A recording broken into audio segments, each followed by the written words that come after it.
ovqat qilib bering. Qizim, ovqat pishirgani uyda tuzdan boshqa narsa qolmadi-da. Qo'shnilardan so'ragan xijolat bo'lyapman.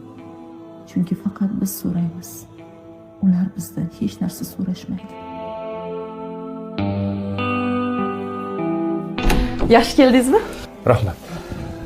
Pastdagi qo'shnidan tuz olib chiqing. G'alati emasmi? Tuzimiz bor-ku.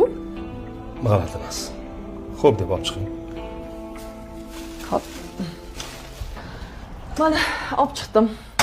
Faqat sal kirroqmi? O'zimizda toza tuz bordi-ku.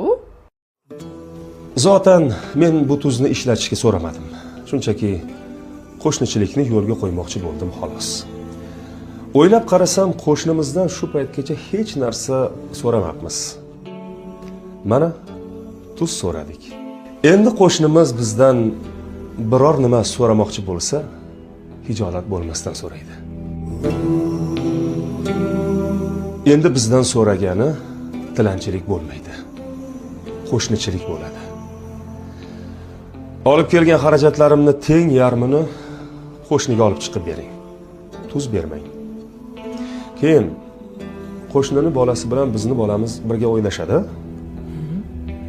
Bolamizni og'zidan sariyog' hidi kelsa, qo'shnini bolasini ko'ngli o'ksiydi. Shedrik so'nsadan ham olib chiqib